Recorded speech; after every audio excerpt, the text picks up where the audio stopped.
जगह जगह करके हार गए महाराज, लेकिन कोई जगता। ऐसा लगता है कि सभी लोगों को एक नींद की टेबलेट या नींद की दवाई खिला दी है महाराज, पानी डालने पर भी नहीं जग रहे हैं। अरे तुम्हारी ये चक्षु खुली हुई हैं, तुम्हारी ये आंखें खुली हुई हैं, लेकिन तुम्हारे जो भीतर में जो आंखें बंद हैं, जिन पर तुमने संसार का द्वंद्व मार रखा है, समाज हित में अहित में जो कर रखा है, उन आंखों को खोलना है महाराज। समाज के प्रति जो द्वेष भर रखा है, अरे ये डूबेगा तो डूबने दे, हमें मतलब, हम इसको बचाने क्यों जाएं? अगर यही भावना अगर निषादों के प्रति निषादों की रही तो धर्म प्रेमियों आज जितना नाम है आगे चलकर उतना भी मिलने वाला। इसीलिए संभल जाओ। वह भी समय था जब किसी निषाद की कहीं झगड़ा भी हो, मैं ये नहीं कहता कि झगड़ा करो, अरे नहीं महाराज, एक वह भी समय था जब कोई झगड़ा होता तो चंबल तक के निषाद एक फोन में इकट्ठे हो जाते, चंबल तक के महाराज। जहां की तुम्हारी फूलन देवी थी महाराज, एक फोन घुमाया तुरंत चले आए। अरे और ये महाराज भी वहीं से आए हैं, कौन नहीं जानता बहन फूलन देवी को है, दुर्गा स्वरूपा, जिन्होंने अपनी अपनी विचारधारा है धर्म प्रेमियों। और कथा तो सुनने को मिलती ही है, कथा तो सुनते ही हैं, लेकिन मेरा कहने का मंतव्य ये है कि हर रोज राम कथा होती है, हर रोज कृष्ण कथा होती है, लेकिन कुछ ऐसा आप लोगों को मिले जिससे हमें समझ में आए कि हम क्या हैं।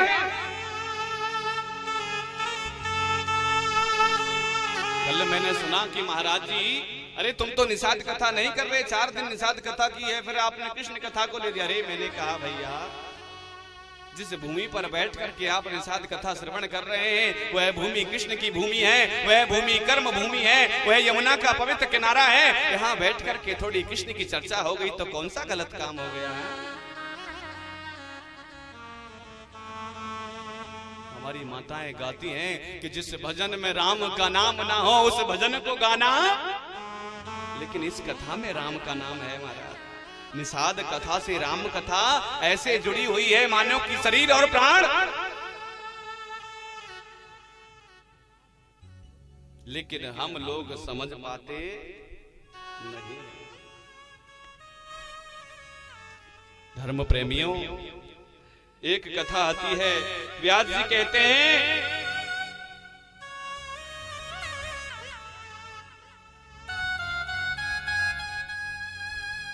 निषद देश के राजा नल निषाद हुए। धर्म कौन नहीं जानता, आला ढोलाओं में गाया जाता है।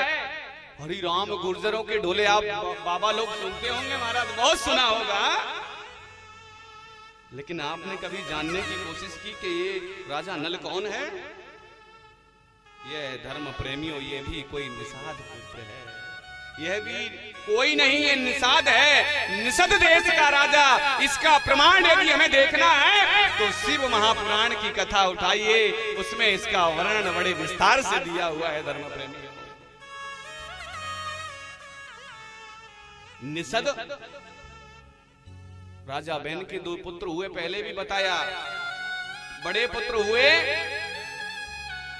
निषद, जिसको निषाद कहा गया, और वही निषद देश के राजा नल निषाद हुए। धर्म प्रेमियों, समय के बदलते निषद को निषाद हो गया महाराज, क्योंकि जैसे जैसे समय बदलता है वैसे वैसे शब्दों में उच्चारण का भी फर्क पड़ जाता है। कैसे? अरे पहले जमाने में जल को जल कहते थे, कोई पानी कहते थे, इंग्लिश में अभी तो वाटर कहते हैं। क्यों? समय जैसे बदलता है वैसे वैसे नाम भी बदलने लग जाते हैं। कर्म के आधार पर व्यक्ति के जैसे जैसे नाम बदलते हैं, ठीक वैसे ही मेरा नाम कन्हैया है, लेकिन अभी मैं यहाँ बैठा हूँ तो मुझे शास्त्री लोग कहते हैं। क्यों? क्योंकि मेरा कर्म शास्त्रियों जैसा है, मेरा कर्म ब्राह्मणों जैसा है, मेरा कर्म पंडितों जैसा है। धर्म प्रेमियों, लेकिन शास्त्र कहता है जन्मना जायते शूद्राः कर्मणा जायते उच्यते। जन्म से तो सभी शूद्र हैं, लेकिन कर्म से व्यक्ति की पहचान होती है। पहले दिन की कथा में मैंने आपको बताया था, निषद देश के राजा नल निषाद हुए महाराज, और और निसाजा नल निषाद इतने सुंदर हुए महाराज, अश्विनी कुमार भी इनके सामने फीके पड़ जाते थे, ऐसा वर्णन मिलता है महाराज। इतने सुंदर देवता लोग भी इनके सामने बिल्कुल फीके नजर आते। देवता लोग जब राजा नल के सामने खड़े हो जाते तो मानो ऐसा लगता कि सूर्य के सामने हम लोग दीपक की तुलना कर रहे हो या सूर्य के सामने दीपक दिखा रहे हो महाराज। इतना सुंदर स्वरूप राजा नल निषाद का हम कल्पना भी नहीं कर सकते। इतना ही नहीं, यह राजा नल सहस्त्र विद्याओं में निपुण भी कहा जाता है धर्म प्रेमियों। सहस्त्र बाहु अर्थात सहस्त्र विद्याओं में निपुण। उसी समय विदर्भ देश के एक राजा हुए जिनका नाम था भीम। राजा नल के समान बलशाली थे। धर्म प्रेमियों, पहले एक देश का, जैसे आज के हमारे देश के राजा हैं माननीय प्रधानमंत्री नरेंद्र मोदी जी, लेकिन एक ही देश में अलग अलग राज्य हुआ करते थे। जैसे कि आज आप उत्तर प्रदेश राज्य में बैठे हो, ठीक वैसे ही एक राज्य हुआ करता था जिसे निषद देश कहा गया धर्म प्रेमियों, और उसके ही बराबर में एक विदर्भ देश था। विदर्भ देश अर्थात विदर्भ राज्य, जहां के राजा भीम थे धर्म प्रेमियों। राजा भीम की पुत्री का नाम था दमयंती, और दमयंती इतनी सुंदर थी धर्म प्रेमियों, शास्त्रों में कहा जाता है कि दमयंती लक्ष्मी के समान सुंदर थी, रूप वाली थी। आप कल्पना कर सकते हैं, लक्ष्मी की तुलना दमयंती से की है तो आप अनुमान लगा सकते हैं कि निषाद के वंश उस समय कितने सुंदर दिखने वाले। अरे महाराज, काले काले नाटे नाटे लोग ये सब नहीं था, रूप वाले थे धर्म प्रेमियों। और फिर बच्चे का माहौल तय करता है, माता पिता का रहन सहन तय करता है कि बच्चा कैसा होगा। जिस माहौल में माता पिता रहते हैं उसी माहौल में यदि बच्चा पैदा होता है तो आपने देखा होगा बच्चे का जब मुख है देखा जाए एकदम गोरा गोरा अंडे जैसा होता है महाराज। लेकिन वही माता पिता दिन भर खेत में काम करते रहे, जब बच्चे का जन्म होता है तो देखने को मिलता है कि बच्चा काला काला होता। क्यों? क्योंकि माँ एक ऐसा सांचा है, जब सांचे में ईंट को डाला जाता है और कुछ समय तक भट्टे में रख करके उसे पकाया जाता है, अगर अच्छे से पक गई तो धर्म प्रेमियों अव्वल नंबर की ईंट कहलाती है, और कच्ची सी पक गई तो धर्म प्रेमियों बहुत कच्ची अर्थात पीली ईंट कह जाती है, क्योंकि वो कच्ची रह जाती है धर्म।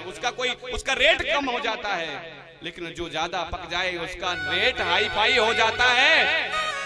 ठीक वैसे ही माँ के सांचे में बच्चा जो है पकता है, बनता है। पकने का बनने का अर्थ ये नहीं है कि 9 महीने पेट में रखना है, ना महाराज ना। पकने का अर्थ है माँ के पेट में जब गर्भ ठहर जाए 7वें महीने से लेकर के 9वें महीने तक माता को चाहिए कि अपने पुत्र को अच्छा बनाने के लिए अच्छे आचरण करे धर्म प्रेमी, अच्छे आचरण करे, अच्छे बोल बोले, अच्छी संगत करे और अच्छे कार्यों में लगे धर्म प्रेमियों। तो देखने को मिलता है जो बच्चा जन्म लेता है बड़ा समझदार और सुशील होता है। बच्चा ने जन्म ले लिया, जन्म लेने के बाद में उसमें बहुत सारे संस्कार जन्म से आए हैं, और जब बच्चा रोने लगता है कहां कहां करता है धर्म प्रेमियों, तो कहता है मैं कौन हूं, कहां हूं, मैं जानता हूं। तब माँ बाप उसको सिखाते हैं कि ये तेरा बाबा है और ये तेरी माँ है और ये तेरे सगे संबंधी हैं धर्म प्रेमियों। बच्चा जब जन्म लेता है तो मान लो कोरे कागज की जैसे होता है, उस पर हमें क्या लिखना है ये माता पिता के ऊपर निर्भर करता है। तो जब भी आपके घर में कोई बच्चा जन्म लेना तो केवल आप एक चीज उसके जीवन में लिखना, क्या क्या लिखोगे? प्रण करके जाओ, वादा करके जाओ, संकल्प लेके जाओ, सौगंध खा करके जाओ। कोई बच्चा यदि हमारे घर में जन्म लेगा तो हम सबसे पहले उसे शिक्षा लेना सिखाएंगे धर्म प्रेमियों, और दूसरा सिखाएंगे, क्योंकि शिक्षा ऐसी जननी है, बच्चे को एक ऐसा मार्ग देती है, एक ऐसी पहचान देती है। अरे शिक्षा की बदौलत कोई प्रधान बनता है, मेंबर बनता है, शिक्षा की बदौलत तो इतनी बड़ी बड़ी पदवियों पर बैठ जाता है, और शिक्षा की बदौलत मैं आज यहाँ बैठा हूँ धर्म प्रेमी।